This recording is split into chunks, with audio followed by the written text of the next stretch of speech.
هو الله أحد الله الصمد لم يلد ولم يولد ولم يكن له كفوا أحد وقال رسول الله صلى الله عليه وسلم لا تصاحب إلا مؤمنا ولا يقول طعامك إلا ذكي সমস্ত প্রশংসা সমস্ত তারিফ সেই মহান আল্লাহ তাআলার জন্য যিনি আমাদেরকে অভিভাবক সম্মেলন ও সাংস্কৃতিক অনুষ্ঠানে বসে কিছু কথা বলার এবং শোনার তৌফিক দান করেছেন তাই সকলে বলি আলহামদুলিল্লাহ।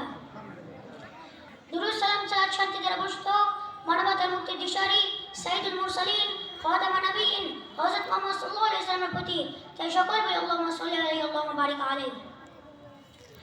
আজ আমার বক্তব্যের বিষয় হলো আতিথ্য ও তার আদবসমূহ। মেজবানি কিছু শিষ্টাচার পালন করতে হবে, এদেশের সবের অধিকারী হবে এবং মেহমানের সমাদরে যথাযথ হবে। আপ্যায়নকারীর জন্য আদব নিম্নে তুলে ধরার চেষ্টা করবো ইনশাআল্লাহ। এক, আল্লাহর বিরুদ্ধে দাওয়াত দেওয়া।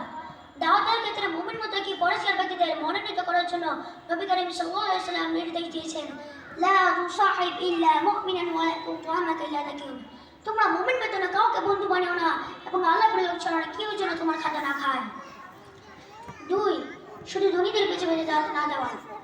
কোন অনুষ্ঠানে কেবল ধনীদের দাওয়াত দেওয়া হয় এবং গরিব দরিদ্রদেরকে তাদের পরিত্যাগ করানোর সুযোগ সমাধান হয়। ধনীদের দাওয়াত দেওয়া এই কারণে যে উপর ওখানে দেওয়া। হাদিসে এখানে নিকৃষ্ট ওয়ালিমা বলে চিহ্নিত করা হয়েছে। রাসূলুল্লাহ সাল্লাল্লাহু আলাইহি ওয়াসাল্লাম বলেন যে ওয়ালিমায় ধনীদের দাওয়াত দেওয়া হলো এবং গরিব দরিদ্রদেরকে তাদেরকে পরিত্যাগ করানো হলো সেটি হলো সর্বাধিক নিকৃষ্ট ওয়ালিমা। মেহমানকে সম্মান করা। মেহমানকে সম্মান করা রাসূলুল্লাহ সাল্লাল্লাহু আলাইহি ওয়াসাল্লামের নির্দেশ। তাই সাধ্যমতো মেহমানকে সম্মান করা মেজবানের জন্য জরুরি। রাসূলুল্লাহ সাল্লাল্লাহু আলাইহি ওয়াসাল্লাম বলেন, ওয়ামান কানা ইউমিনু বিল্লাহি ওয়াল ইয়াউমিল আখির ফালইউকরিম দাইফা। যে ব্যক্তি আল্লাহ ও আখিরাতের প্রতি বিশ্বাসী হবে সে যেন অবশ্যই মেহমানকে সম্মান করে, অর্থাৎ মেহমানের সম্মান করা ঈমানের বহিঃপ্রকাশ। এখানে আসো আমি তুলতে মেহমানকে স্বাগত জানানো। মেহমানকে স্বাগত জানানো মুস্তাহাব। রাসূলুল্লাহ সাল্লাল্লাহু আলাইহি ওয়াসাল্লামের নিকটে আগত মেহমানকে স্বাগত জানাতেন।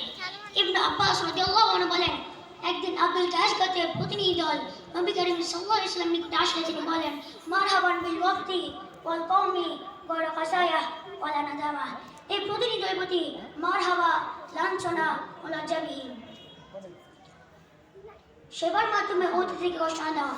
অতি সেবাযত্ন করতে গিয়ে মেহমানের সাথে এমন কিছু না করা যে তার কষ্টের কারণ হয়ে যায়, যেমন জোর করে বেশি খাবার তুলে দেওয়া কিংবা তার সাথে আলাপচারিতা করতে গিয়ে তার বিশ্রামের ব্যাঘাত করানো ইত্যাদি। বিদায়কালে মেহমানের সাথে বাড়ির দরজা পর্যন্ত এগিয়ে যাওয়া। মেহমান যখন চলে যেতে চাইবেন তখন তার সাথে বাড়ির দরজা পর্যন্ত এগিয়ে যাওয়া মুস্তাহাব। এতে যেমন বদনতা প্রকাশ পাবে তেমনি এটা মেহমান সমাদর যত্নের ও পূর্ণতা বহিঃপ্রকাশ। ডান দিক থেকে খাবার পরিবেশন করা। ডান দিক থেকে খাবার পরিবেশন করা রাসূলুল্লাহ সাল্লাল্লাহু আলাইহি ওয়াসাল্লামের নির্দেশ। তাই সাধ্যমতো ডান দিক থেকে খাবার পরিবেশন করা। ডান দিক থেকে খাবার পরিবেশন করা সুন্নাহ। সাহল ইবনে সাদ রাদিয়াল্লাহু আনহু বলেন, একদিন আব্দুল কায়েস গোত্রের প্রতিনিধি দল নবী করিম সাল্লাল্লাহু আলাইহি ওয়াসাল্লামের নিকটে আসলে তিনি বললেন,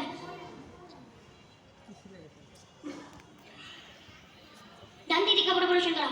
ডান দিক থেকে খাবার পরিবেশন করা সুন্নাহ। সাহল ইবনে সাদ রাদিয়াল্লাহু আনহু বলেন, নবী করিম সাল্লাল্লাহু আলাইহি ওয়াসাল্লাম বলেন, একদিন নবী করিম সাল্লাল্লাহু আলাইহি ওয়াসাল্লামের নিকটে একটি পেয়ালা আনা হলো। তখন তিনি তা পান করলেন। তখন তার ডান দিকে ছিলেন একজন বয়কনিষ্ঠ বালক এবং বাম দিকে ছিলেন বৃদ্ধ লোকেরা। তখন তিনি বালকটিকে বলেন, হে বালক, তুমি কি তোমার এই অবশিষ্ট পানিটুকু এই বৃদ্ধ লোকদের অনুমতি পেতে পারি?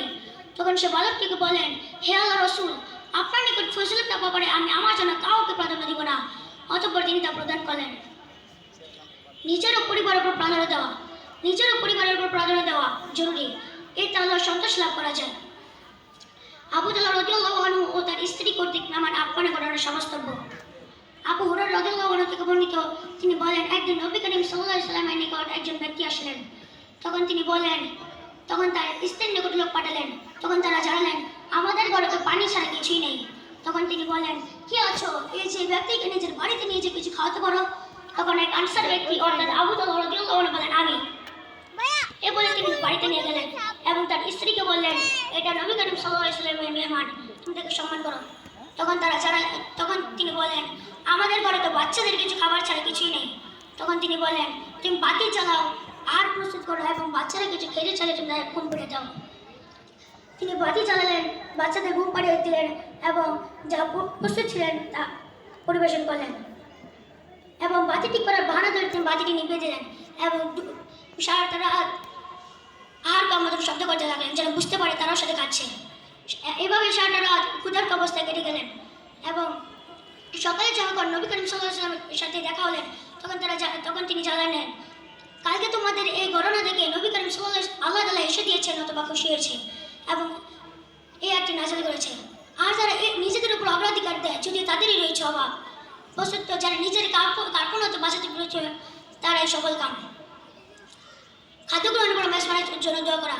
খাদ্য গ্রহণের পর মেজবানের জন্য নিয়মিত দোয়া করা যায়, আল্লাহুম্মা বারিক লাহুম ফিমা রাযাকতাহুম ওয়াগফির লাহুম ওয়ারহামহুম। হে আল্লাহ, তুমি তাদেরকে যে রিজিক দিয়েছো তুমি তাদের বরকত দাও, তুমি তাদেরকে ক্ষমা করে দাও, তুমি তাদের উপর রহমত বর্ষণ করো।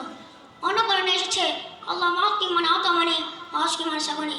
হে আল্লাহ হে আল্লাহ, যে আমাকে খাওয়াইছে তুমি খাওয়াও, যে আমাকে পান করেছে তুমি তাকে পান করাও। অতএব আপনার একত্র উপর তাদের পাশে চাচার সময় মেনে চলা জরুরি।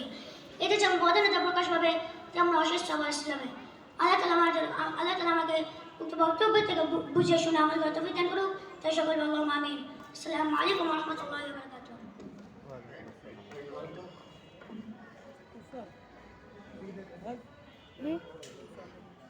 কে আরো আছে বড় বড় বক্তা আছে দল।